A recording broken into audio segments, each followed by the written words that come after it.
कैलाश की जर्नी पे हम निकलने वाले हैं थोड़ी देर में। सुबह सुबह का वक्त है, लेकिन चित्राल में आज काफ़ी गर्मी पड़ रही है। और एक इंटरेस्टिंग बात ये कि क्योंकि होटल्स में एसी वगैरह नहीं है तो थोड़ा सा वो मुश्किल होती है, बट देन स्टिल जब आप दरिया किनारे खड़े हो, यहाँ की हवा हो, शाम बहुत अच्छी होती है। और कैलाश अगर आप जाएं तो ये बताया गया है कि वहाँ की जो वादियाँ हैं वहाँ पे वेदर काफ़ी डिफरेंट है। वहाँ पे हम जाएंगे, लेकिन उससे पहले पूछेंगे हमारे साथ जो जा रहे हैं हमारे इमरान कबीर भाई, उनसे पूछेंगे कि वहाँ कैसे सरप्राइजेज हमारा इंतज़ार करना है। भाई बताइए कि कहाँ हम जा रहे हैं और क्या हम एक्सपेक्ट कर सकते हैं आज के दिन के लिए। जी, हम बम्बुरेत जाएंगे, वादी कैलाश बम्बुरेत जो सबसे बड़ी वादी है। वहाँ जाकर हम टेम्पल्स देखेंगे, विलेजेस देखेंगे, म्यूज़ियम देखेंगे, वैली को देखेंगे, लोगों से मिलेंगे। और बस यही हमारे लिए आज का शेड्यूल है। चलिए आज के लिए इतना, अभी के लिए इतना काफ़ी, क्योंकि बहुत कुछ हो सकता है, सरप्राइज भी हो। Thank you, let's go together. आइए। मुझे लग रहा था कि शायद यहाँ भी इस किस्म की जीप में जाना पड़े, लेकिन अभी मालूम हुआ है कि हम जा रहे हैं जनाब इस गाड़ी में। और ये गाड़ी की अच्छी बात यह है कि इसमें एयर कंडीशनर है और मेरा ख्याल है कि जैसी गर्मी पड़ रही है हमें कुछ तो एयर कंडीशनर की ज़रूरत रहेगी। सो लेट्स गो टुगेदर।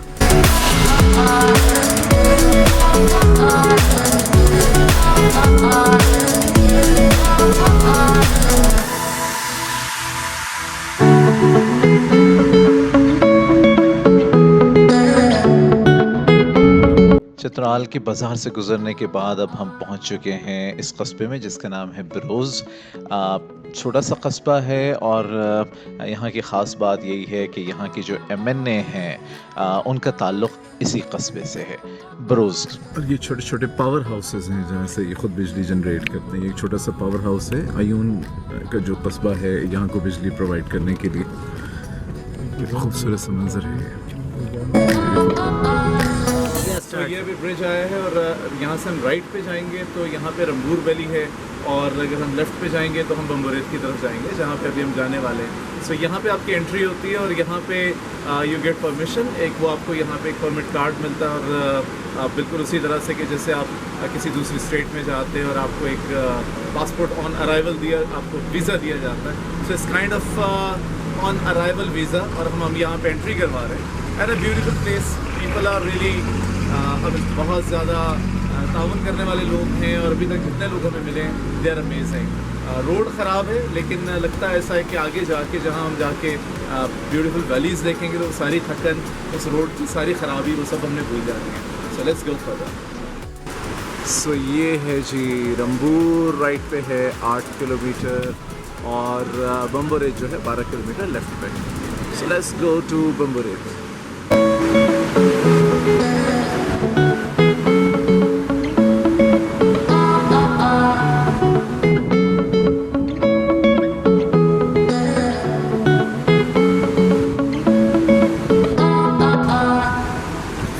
और ये पहला गांव है बम्बुरेत का, दरास गुरु इसका नाम है, और इसके बारे में कहा जाता है कि ये यहाँ पे जो लोग आए हैं वो आए हैं बल्तिस्तान के एरिया से।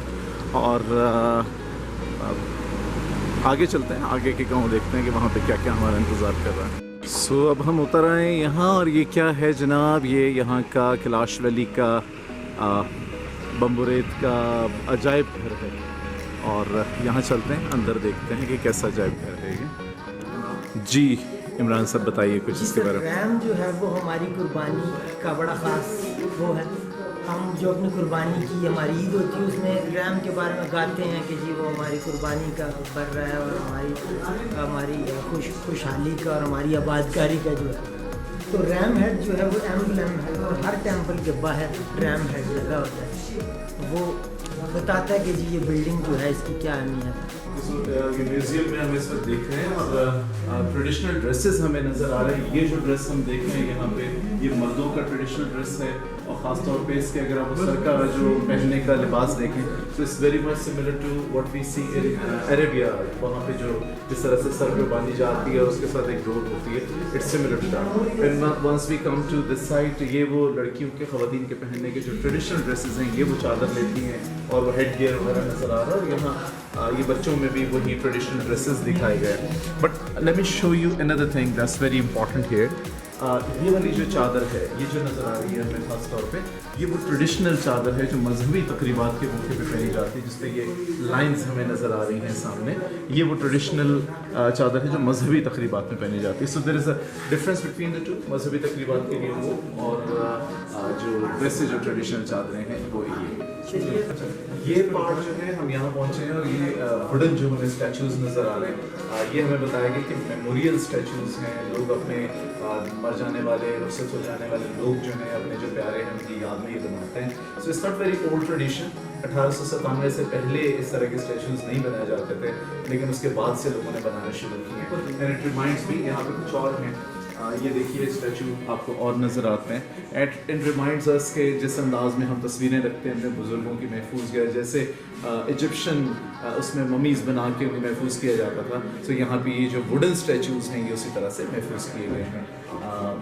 इनके चेहरे पे जो मतानत सी नज़र आ रही है और जिस अंदाज में ये बनाए गए हैं, ये ज़ाहिर करता है कि किस तरह लोग अपने जाने वालों से अपनी मोहब्बत उनके जाने के बाद भी कायम रखते हैं। सो ये जो कॉर्नर है इसमें हमें नज़र आ रहे हैं छोटे छोटे स्टैचूज़, जानवरों के स्टैचूज़ नज़र आ रहे हैं और इनके बारे में बताया गया कि इसको कहते हैं शारतीरा। और नॉर्मली ट्रेडिशनली ये होता है कि जो इनकी पहली कोई ग्रैंड हिजरत हुई थी, जिस टाइम पे उन्होंने मूव किया था, उसकी याद में बच्चे बनाते हैं। नॉर्मली ये आटे से बनाए जाते हैं ट्रेडिशनली। यहाँ पे गालिबन ये मट्टी से बनाए गए हैं जिसको डिफेक्ट के वो कल्चर है, लेकिन जो ट्रेडिशनली ये आटे से बनाते हैं। और इसमें ज़्यादातर जानवरों को इसीलिए किया गया है क्योंकि जब वो हिजरत होती है तो आप अपने तमाम जानवर, अपनी जितनी चीज़ें हैं उसके साथ मूव करते हैं। So it's a reminder of हिजरत। और जनाब जो ट्रेडिशनल ड्रेसेस हम देखते हैं कैलाश के, वो ये आपको नज़र आ रहा है। और लेकिन ये बनता कैसे है, it's not that easy. It start with ये जो शीप के बाल हैं भेड़ों के, उनको उतारना और उनको किस तरह से काटना और उसके बाद तैयार करना, और फिर ये जो खड्डी है ये आपको नज़र आ रही है, इस पे इस तरह से इनको तैयार किया जाता है। So it's a long process, लेकिन जो इसकी खूबसूरती है, ये जो कलर्स हैं, जो कॉम्बिनेशंस हैं, ये फिर इस वजह से कैलाश जो है पूरी दुनिया में जाना जाता है। ये इसके आलात यहाँ पे नज़र आ रहे हैं। ये कुछ चादरें जो ट्रेडिशनल बनाई गई हैं, और ये देखिए वो चौगा पुराने दिनों का जो ख़वातीन ज़ेबतन किया करती थी। तो ये सारे वो आलात, वो खड्डियाँ वगैरह दिखाई गई हैं, ये मुख्तलिफ़ आलात कि जो इन तमाम चीज़ों के लिए इस्तेमाल होते थे। तो जनाब ये कड़े नज़र आ रहे हैं बहुत सारे, कुछ हाथों के कड़े हैं और ये कुछ गले में पहनने वाले हैं। और कड़ा सिर्फ ये नहीं कि खूबसूरती के लिए, बल्कि एक ज़रूरत भी थी कि इसके ज़रिए से आप यहाँ जो अखरोट के बहुत से दरख्त हैं, अपना अखरोट तोड़ना है, बादाम तोड़ना है, तो आपने अगर उंगली में ये पहना हुआ है तो आपको तोड़ना आसान रहता है। सो बहुत सी ऐसी चीज़ें हैं जो आज फ़ैशन में शामिल हैं, लेकिन गए वक्तों में वो ज़रूरत का हिस्सा थी। So let's have a look, कुछ आर्टिफैक्ट्स यहाँ पे। और ये वो जगह है कि जहाँ पे कुछ अनाज वगैरह ज़ख़ीरा किया जाता है ऐसे दिनों के लिए कि जब आपको अनाज नॉर्मली ना मिल रहा हो, और उसको ट्रांसपोर्ट करने के लिए इस काइंड ऑफ अ मश्क जो यूज़ की जाती हैं, ग़ालिबन जानवरों की खाल से तैयार की जाती होंगी। और वो चीज़ें चाहे लिक्विड हों या फिर वो सॉलिड हों, उनको उससे इसके ज़रिए ट्रांसपोर्ट किया जाता है। एंड देन यहाँ पे हमें एक नज़र आ रहा है ये जुनिपर की खाल से बना हुआ बड़ा खूबसूरत सा बर्तन, उसकी छाल से बना हुआ बर्तन। और यहाँ पे वहाँ तो एक बहुत ही दिलचस्प चीज़ है, ये हमें नज़र आ रही है। और ये जो आर्टिफैक्ट है, इनफैक्ट ये बात करता है माइग्रेशन के मुतालिक, हिजरत के मुतालिक। सो कैलाशा जो मज़हब है उसके अंदर हिजरत की ख़ास अहमियत है। सो ये वो तमाम आर्टिफैक्ट्स हैं जो यहाँ पे इस पवेलियन में मौजूद हैं। अच्छा ये देखें जी, घर का कुछ नक्शा दिखाया हुआ, सिटिंग रूम, ये दोनों तरफ हमें नज़र आ रहे हैं, ये चारपाइयाँ, बेड्स जो, और फिर दरमियान में आग जलाने की जगह, और फिर ये पीढ़ियाँ जहाँ पे गेस्ट बैठें, और सामने ये बर्तन वगैरह उनकी खातिर तवाज़ु के लिए। एंड देन ऑल्टर का एरिया भी है जहाँ पे इनकी कुर्बानियाँ वगैरह होती हैं।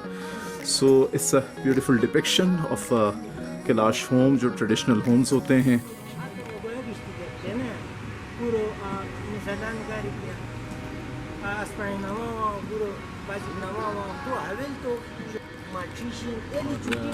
इस वक्त इमरान साहब जो हैं वो अपने काजी हजरात को सबको बता रहे हैं कि जो करिकुलम लिखा गया है, जो किताबें लिखी गई हैं, उसमें कोई मसला नहीं है और उसमें क्या क्या चीज़ें हैं, और ये समझाने की कोशिश कर रहे हैं।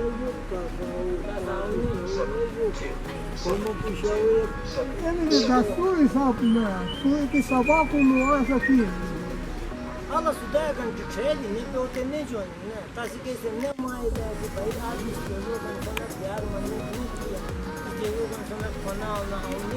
क्योंकि काजी हजरात जो हैं वो पढ़ना लिखना ख़ुद नहीं जानते, तो उन्हें ये समझाना बहुत ज़रूरी है कि किताबों में क्या लिखा गया है और जो मजहबी तालीमात दी गई हैं वो गलत नहीं हैं।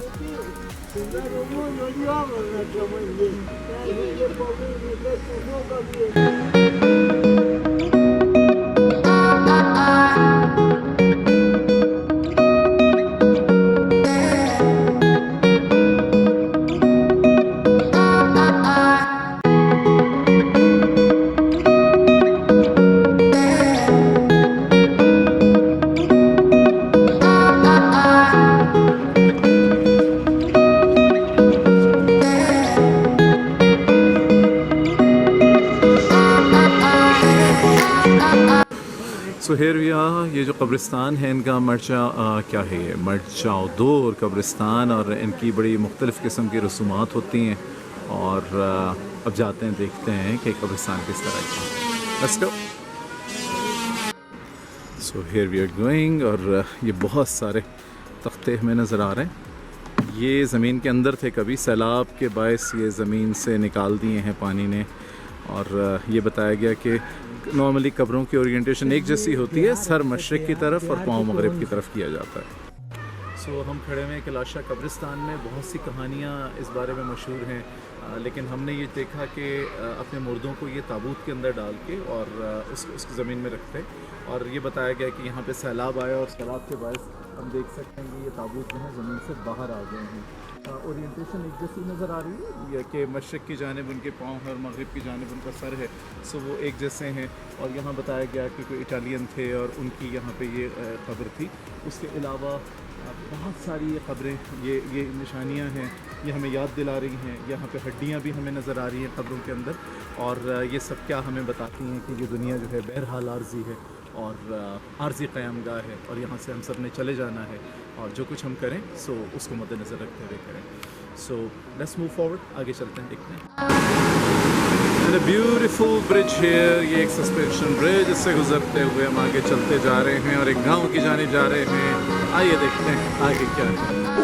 ये छोटी छोटी सी पगडंडियाँ, और इससे गुजरते हुए हम इस वक्त चले जा रहे हैं। ये ब्यूटीफुल